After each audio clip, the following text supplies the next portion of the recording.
तो वीडियो के स्टार्टिंग में मिस्टर फेंग को देखते हैं जो उदास बैठा रहता है और वो सिगरेट खा रहा होता है और उसके साइड पे एक नंगा लड़की बैठी रहती है और सभी को तो पता है क्या खत्म करने के बाद बैठा हुआ है। भाई वो लड़की कह रही होती है कि ब्रदर फेंग आपके साथ क्या गलत हुआ है, आप इतना उदास क्यों बैठे हैं। भाई वो मिस्टर फेंग कह रहा होता है कि अरे मत पूछो, ऐसा लगता है कि मेरा जिंदगी पूरा बर्बाद होने वाला है, मेरा कोई फ्यूचर नहीं है अब। भाई फिर मिस्टर फेंग कल रात के सीन को याद करते मन मन में कह रहा था कि कल तो मुझे ऑलमोस्ट बाहर निकलवा दिया था। फॉर्चुनेटली लिंजिन उस समय कुछ कहा था जिसकी वजह से मैं अभी भी प्रिंस की इंजन ग्रुप पे रुका हुआ हूँ, पर अब जब मैं ग्रुप में बातें करता हूँ सभी मुझे इग्नोर करता है। अगर इस तरह से कंटिन्यू चलते रहा तो मैं डेफिनेटली बर्बाद होने वाला हूँ, तो उस समय हेल पे गिरने के जैसा हो जाएगा। और तभी ना समय दिखाया था कि मिस्टर फेंग के फोन से डिंग करते हुए मैसेज आता है और मिस्टर फेंग जब फोन को चेक करता है वो टोटली शॉक हो गया होता है। फिर वो चिल्लाते हुए कह रहा था कि ये फिर वो अचानक से बहुत ज्यादा खुश हो जाता है। फिर वो चिल्लाते हुए कह रहा था कि हाँ मेरा चांस फिर से आ चुका है, क्योंकि मिस्टर फेंग जिस ग्रुप पे ऐड है उस ग्रुप पे लिंजिन ने मैसेज किया होता है कि डियर ब्रदर और सिस्टर, क्या किसी के पास शॉपिंग मॉल है? मैं उस वैल्यूएबल लैंड को यूज करने के लिए बोरो करना चाहता हूँ और आपके कुछ रूममेट को भेज देना मुझे सपोर्ट करने के लिए। फिर उसके बाद हमें दिखाया था ग्रुप पे जितने सारे लोग थे वो सभी अपना अपना कमेंट कर रहा होता है। भाई एक बंदा कह रहा था कि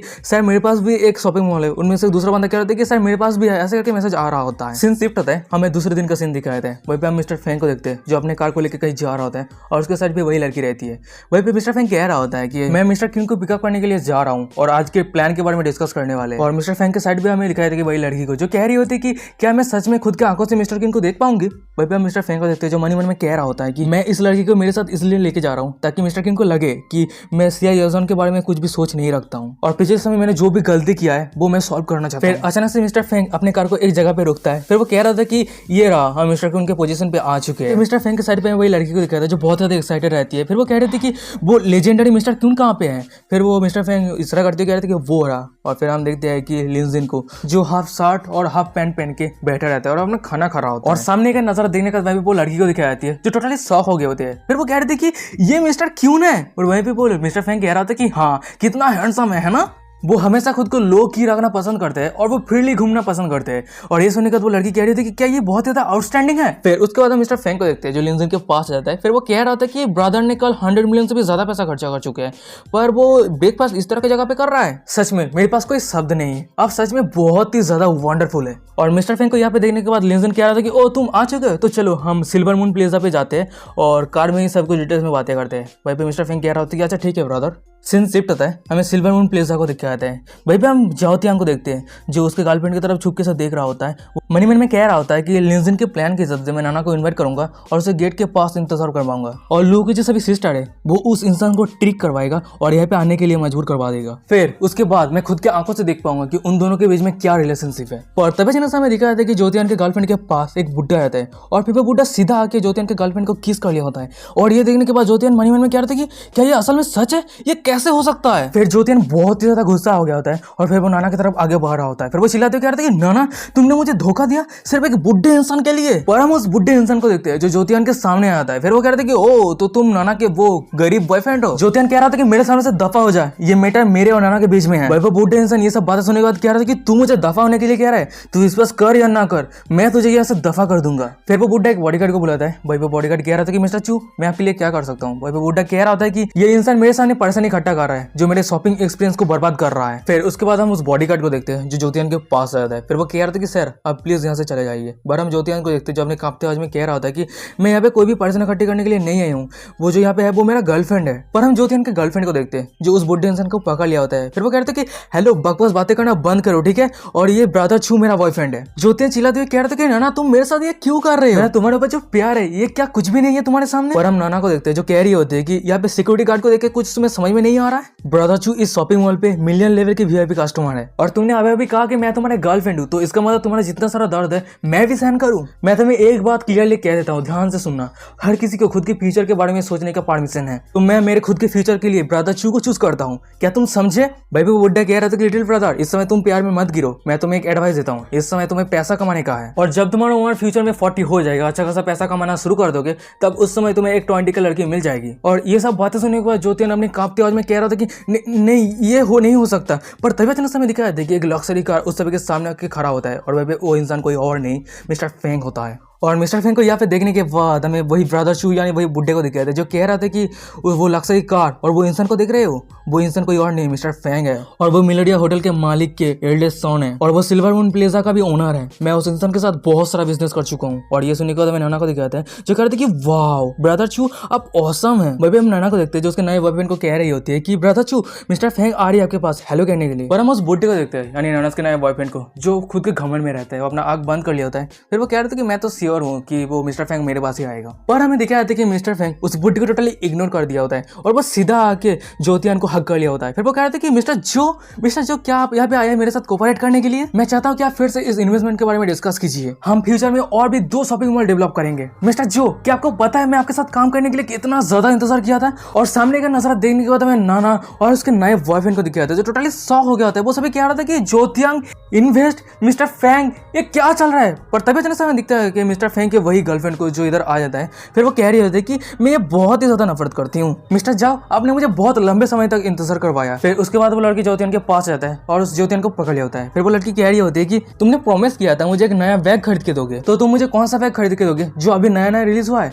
और ये सब देखने के बाद सामने का नजर देखने का तो मैं नाना को दिखाते हैं क्या ज्योतियान सच में इतना ज्यादा रिच है? पर उसके पास तो $1000 का कॉस्मेटिक खरीदने का भी पैसा नहीं है। और वहीं पे नाना की ये बातें सुनने के बाद वो लड़की कह रही होती है कि क्या तुम मिस्टर जाओ के पैसा खर्चा करने के काबिल हो? वहीं पे हम ज्योतियान को देखते हैं जो उसका नजर दूर लिंजिन की तरफ जाता है और लिंजिन को यहाँ पे देखने के बाद मन में कह रहा था कि ओ लिंजिन। और वहीं पे हम लिंजिन को देखते हैं जो ज्योतियान को देखने के बाद हंसता है और ये देखने के बाद ज्योतियान मन में कह रहा था कि ओ तो ये दोनों लोगों को लिंजिन ने अरेंज किया है। फिर हम ज्योतियान को देखते हैं जो एक अलग ही एटीट्यूड में आ जाता है। फिर ज्योतियान कह रहा होता है कि मैं सोच रहा था कि मैं इस शॉपिंग मॉल को लेकर अच्छे तरीके से प्लान करूं, पर ये इंसान मुझे डाउटफुल लग रहा था और ये इंसान ने अभी भी कहा मुझे कि वो इस शॉपिंग मॉल के मिलियनियर वीआईपी और कुछ है। फिर तभी अचानक से मिस्टर फेंग को देखते हैं जो चिल्लाते हुए कह रहा था कि क्या ये इंसान सच में हमारे शॉपिंग मॉल के मिलियनियर वीआईपी है? जल्दी से मैनेजर को बुलाओ और इस बीच का जो वीआईपी है उसे कैंसिल कर दो और इसे 2 मिलियन देके यहाँ से भगा दो। वही बॉडीगार्ड कह रहा था कि यस सर। पर हम उस बुड्ढे को देखते हैं जो नाना का नया बॉयफ्रेंड होता है। फिर वो ज्योतियान के पास आता है। फिर वो कह रहा था कि मिस्टर फेंग ये गलतफहमी है, मुझे सच में मिस्टर जो के बारे में नहीं पता, मैं माफी चाहता हूँ। पर हम ज्योतियान को देखते हैं जो हंसते कह रहे थे कि ओ अब तुम माफी मांग रहे हो, पर आगे और कुछ नहीं होने वाला है, कुछ भी बदलने वाला है। भाई मिस्टर फेंग कह रहा होता है कि मैनेजर इन दोनों को ब्लैक लिस्ट पे भर दो ताकि ये दोनों कभी भी सिल्वर मून प्लेजा पे एंटर ना कर पाए। भाई हम नाना और बुड्ढे को देखते हैं। वही पे नाना रोते हुए कह रही होती है कि ज्योतियान नहीं मुझे माफ कर दो प्लीज। पर हम ज्योतियान को देखते हैं जो अपनी अलग ही एटीट्यूड में कह रहा होता है कि अंकल अपने खुद के हेल्थ के ऊपर केयर करो, इस बुढ़े उम्र में एक बार अगर गिर जाते हो तो उठने का मौका नहीं मिलेगा। वही पे नाना उसके नए बॉयफ्रेंड को यानी वही बुड्ढे को कह रही होती है कि ब्रदर चो अब हम क्या करें? वही वो बुड्ढा कह रहा होता है कि मेरे वेल्डिंग मटेरियल स्टोर यंजन सिटी के अंदर फेमस है, अगर मिस्टर फेंग मेरे साथ कनेक्शन नहीं करना चाहता तो कोई टेंशन वाली बात नहीं है, मेरे पास दूसरा कनेक्शन है। पर तभी हमें दिखाया था कि उन दोनों के सामने बहुत सारा लग्जरी कार आके खड़ा हो जाता है और उस कार के अंदर से सभी रिच पर्सन बाहर आता है और सामने का नजारा देखने के बाद हमें नाना बॉयफ्रेंड को दिखाता है जो टोटली शॉक हो गया होता है। ये सभी लोग तो यंजन सिटी के rich second generation young master है, वो सभी यहाँ पे क्यों आया है? बार में सभी रिच इंसान को दिखाया है जो ज्योतियान के पास आ गया होता है। वो सभी कह रहे थे कि मिस्टर ज्योतियान मैं बहुत ज्यादा लकी हूँ जो आपको सामने से देख पाया हूँ। वही पे एक दूसरा बंदा कह रहा था कि मिस्टर जो प्लीज आपको जितना पैसा चाहिए उतना ले लीजिए पर मेरे साथ कोऑपरेट कीजिए प्लीज। और सामने का नजारा देखने के बाद वही पे हमें बुड्ढे को दिखाया जाता है जो टोटली शॉक हो गया होता है। फिर वो मन में कह रहे थे कि सब कुछ खत्म, अब मैं खत्म हो चुका हूँ। सीन शिफ्ट होता है, हमें कुछ समय के बाद का सीन दिखाया जाता है। वही पे हम देखते हैं कि ड्रामा खत्म हो गया होता है। वही पे ज्योतियान लिंजिन के पास होता है। फिर वो कह रहा था कि ब्रदर तेरा बहुत बहुत शुक्रिया। और वही पे लिंजिन कह रहा था कि चल थैंक्स मत कर, ब्रदर में ये थैंक्स वगैरह नहीं चलता है। पर सबसे इंपॉर्टेंट बात तो ये है क्या तेरा गुस्सा उतरा है? पर हम ज्योतियान को देखते हैं जो कह रहा था कि वैसे तेरे पास इतना रिच फ्रेंड कैसे आ गया।